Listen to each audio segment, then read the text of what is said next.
Welcome to D5 news. ఏపీలోని రెండు పార్టీల మధ్య మాటల తూటాలు పేలుతున్నాయి. ఇంతవరకు బయటకు రాని వైసీపీ నేతలు ఒక్కొక్కరిగా బయటకొచ్చి కౌంటర్లు ఇస్తున్నారు. ముఖ్యంగా కొడాలి నాని మాట్లాడారు. అలాగే సజ్జల వచ్చారు. మరోవైపు పవర్ స్టార్ పవన్ కళ్యాణ్ సనాతన ధర్మానికి అన్యాయం జరిగితే సహించబోనని ప్రకటించారు. అటువైపు ప్రకాష్ రాజ్ నుంచి కౌంటర్లు వస్తున్నాయి. ఇక రాజకీయంగా పలువురు వైసీపీ నేతలు వచ్చి కూటమి నేతలకు బదులిస్తున్నారు. పనిలో పనిగా పేర్ని నానిపై ఒక ఘాటు కౌంటర్ వచ్చింది. అదేమిటంటే నోటికొచ్చినట్లు మాట్లాడితే పళ్ళు రాలిపోతాయని మంత్రి కొల్లు రవీంద్ర అనడంతో వాతావరణం హీటెక్కిపోయింది. రాజకీయ ప్రకంపనలు రగులుతున్న నేపథ్యంలో D5 న్యూస్ ప్రత్యేక కథనం.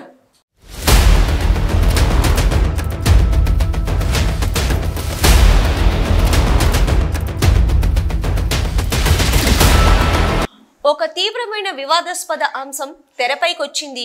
అదింకా వేడిగానే ఉండగానే మరో అంశం మొలకెత్తింది. ఏపీలోని రెండు ప్రధాన పార్టీల మధ్య నేతలు రయ్యమని లేస్తున్నారు. మాజీ మంత్రి వైసీపీ నేత కొడాలి నాని మాట్లాడుతూ చంద్రబాబుకి స్ట్రాంగ్ వార్నింగ్ ఇచ్చారు. మీరు అధికారంలోకి వచ్చి 100 రోజులైంది. మీ పార్టీ వాళ్ళ దూకుడు చాలా ఎక్కువగా ఉంది. కాకినాడ రూరల్ ఎమ్మెల్యే పందం నానాజీ దళిత డాక్టర్ కాలర్ పట్టుకొని బూతులు తిట్టాడు. దాని మీద మీరేమంటారని ప్రశ్నించారు. వైసీపీ నేతలపై దాడులు పెరిగాయి. ముందు మీరు మీ ఇంటి పొరు చక్కబెట్టుకొని అప్పుడు అందరికీ వార్నింగ్లు ఇవ్వమని తెలిపారు. పనిలో పనిగా పక్కనే ఉన్న మరో మాజీ మంత్రి పేర్ని నాని కూడా మాట్లాడుతూ డిప్యూటీ సీఎం పవన్ కళ్యాణ్ని విమర్శించారు. దీంతో ప్రస్తుత టీడీపీ మంత్రి కొల్లు రవీంద్ర బదిలిస్తూ నోటికొచ్చినట్టు మాట్లాడితే పళ్ళు రాలిపోతాయని ఫైర్ అయ్యారు. ఈ అంశంపై ఇంకా పేర్ని నాని నుంచి కౌంటర్ రాలేదు. అందరూ ఈయనేమంటాడా అని ఎదురు చూస్తున్నారు. ఇదిలా ఉంటే మరోవైపు పవర్ స్టార్ పవన్ కళ్యాణ్ ప్రాయశ్చిత్త దీక్ష చేపట్టారు. సనాతన ధర్మాన్ని ఎవరైనా విమర్శిస్తే ఊరుకోబానని అన్నారు. అదే ఒక ఇస్లాంలో జరిగితే వాళ్ళు కలుస్తారు, క్రిస్టియానిటీలో జరిగితే కలుస్తారు. సనాతన ధర్మానికి ఇంత హాని జరుగుతుంటే మన వాళ్ళెందుకు బయటకు రావడం లేదు, ఎందుకు స్పందించడం లేదని ఆగ్రహం వ్యక్తం చేశారు. మీరు మీ ఇళ్లలోనే ఉండండి, మేము ముందుండి పోరాడతామని అంటున్నాం కదా, అయినా సరే మద్దతు ఇవ్వకపోతే ఎలా అని ప్రశ్నించారు. మరోవైపు Prajashanti party chief KA Paul స్పందించారు. ఏ దేవుడైనా ఒకటేనని అన్నారు. అంతేకాదు ఏపీ హైకోర్టులో లంచ్ మోషన్ పిటిషన్ దాఖలు చేశారు. భక్తుల మనోభావాలు దెబ్బతినడంతో పెద్ద ఎత్తున ఆందోళనలు జరుగుతున్నాయని ఆయన కోర్టు దృష్టికి తీసుకెళ్లారు. దీనిపై స్పందించిన హైకోర్టు ప్రస్తుతం సమయం లేదని తేల్చి చెప్పింది.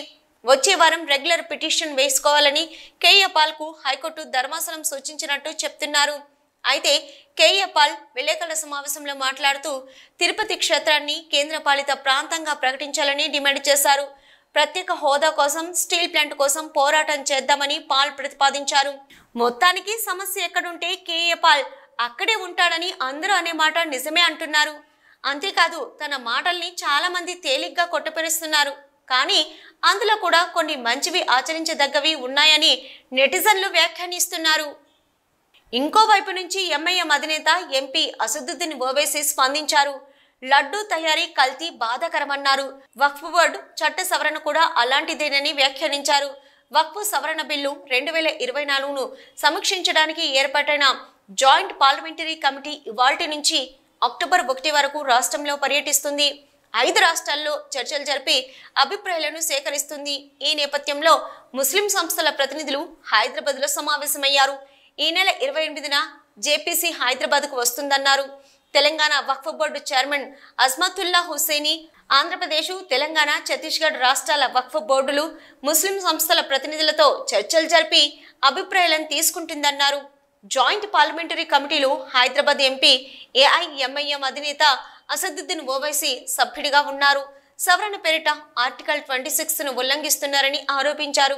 ఇకపోతే తిరుపతి లడ్డూ తరహాలోనే వక్ఫ్ బోర్డు చట్ట సవరణ కూడా ఉందని మరొకసారి నొక్కి వక్కానించారు.